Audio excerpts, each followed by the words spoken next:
pagi hari ini. Lihatlah sawah yang membentang, pohon-pohonan yang rindang, semua Allah ciptakan untuk kita. Kita membutuhkan angin, udara, dan tentu saja oksigen untuk kita bernafas. Nah, assalamualaikum warahmatullahi wabarakatuh, anak-anak.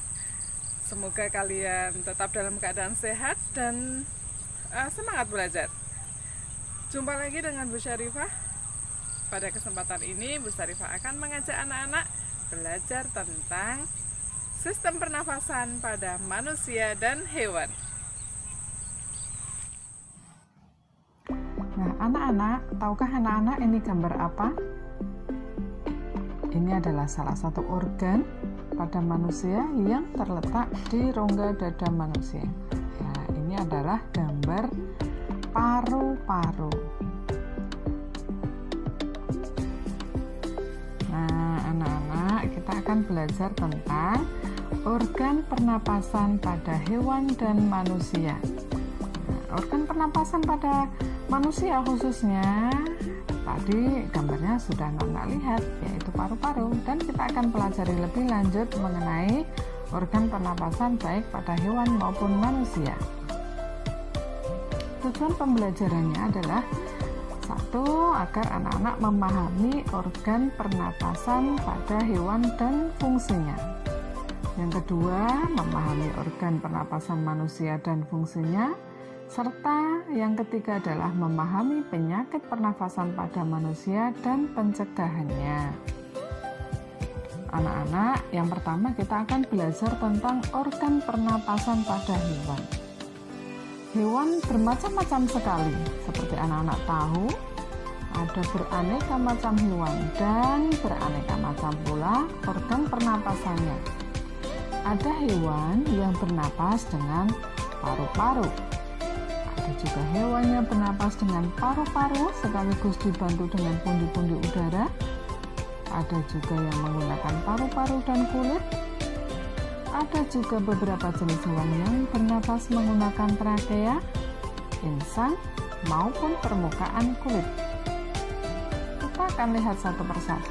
Ini adalah contoh hewan yang bernapas dengan paru-paru. Ini ada cicak. Ya, paru-parunya kelihatannya di sini. Kemudian paus. Kemudian ini ada kucing.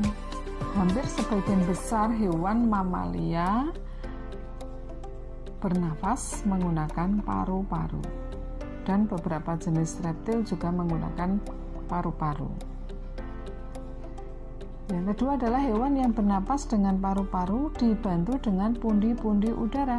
Contohnya yang paling kelihatan ada pada burung seperti burung merpati. Nah, burung ini memiliki paru-paru juga sekaligus pundi-pundi udara. Ya, nanti akan digunakan pada saat terbang, membantu pernapasan saat si burung ini terbang. Kemudian ada hewan yang bernapas dengan paru-paru dan juga kulit. Contohnya yaitu katak. Nah, di dalamnya ini ada paru-paru, juga nanti dibantu oleh kulitnya. Hewan yang bernapas dengan trakea, yaitu hampir sebagian besar terdapat pada serangga. Ini gambarnya cukup jelas ya anak-anak, trakeanya seperti ini. Ini bukan tulang, tetapi ini adalah trakea, alat pernapasan hampir sebagian besar serangga. Kemudian ada juga hewan yang bernapas dengan insang. Wah, ini anak-anak sudah tahu nih. Tentu saja hewan ini adalah ikan. Ya, ikan ini bernapas menggunakan insangnya. Ada juga hewan yang bernapas dengan permukaan kulit. Contohnya pada cacing maupun planaria seperti ini, seperti pada contoh pada gambar. Nah, itu tadi anak-anak pernapasan tentang pernapasan pada hewan. Sekarang kita akan belajar tentang organ pernapasan pada manusia. Anak-anak, pastinya juga memiliki paru-paru di rongga dada kalian. Kita akan pelajari lebih lanjut bagian-bagiannya serta nanti penyakit-penyakit dan pencegahannya. Nah, coba anak-anak perhatikan gambar Bu Syarifah. Ini adalah gambar organ pernapasan pada manusia. Yang pertama, rongga hidung atau rongga mulut. Nah, di hidung kita ada lubang hidung. Lubang hidung adalah bagian dari hidung yang berfungsi untuk keluar masuknya udara. Ketika kita menghirup udara, maka udara akan masuk ke laring atau tenggorokan, ya, di tenggorokan atau trakea. Terus kemudian di sini ada percabangan besar. Percabangan besar di sini namanya bronkus. Bu Syarifah ulang, di pangkal trakea bagian bawah ini ada percabangan yang menuju ke kedua paru-paru kita, namanya bronkus.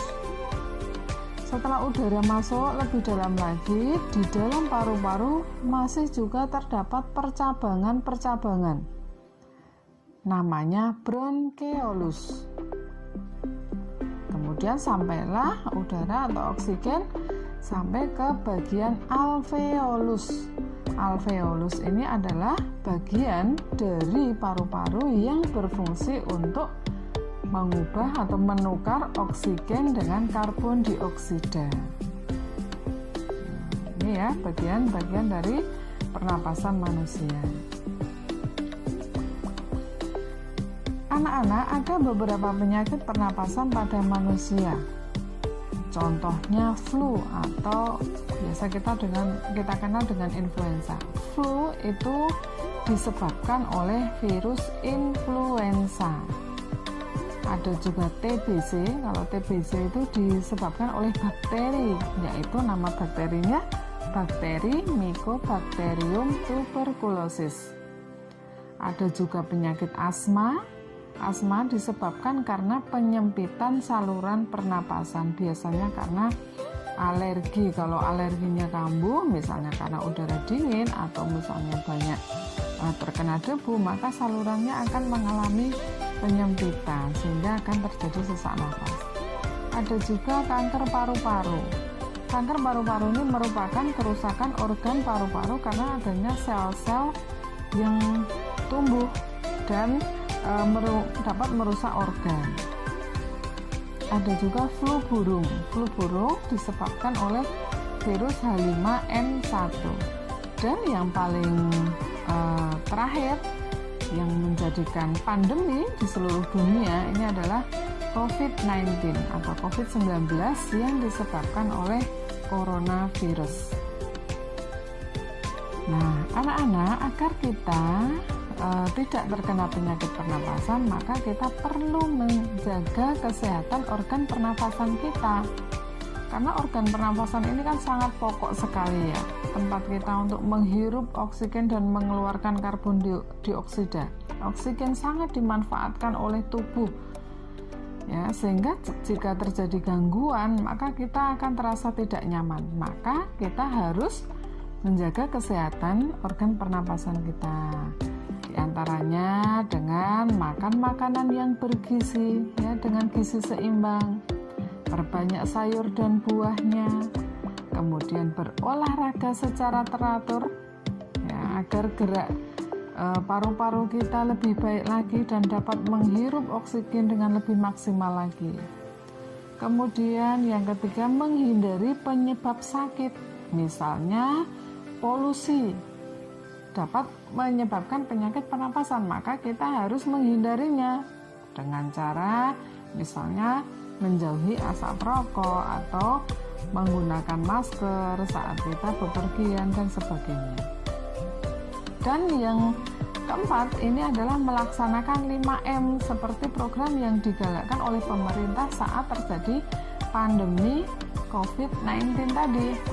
Harus melaksanakan 5M dengan memakai masker, mencuci tangan, menjauhi kerumunan, mengurangi mobilitas. Semua itu difungsikan agar organ pernapasan kita terjaga dari virus corona.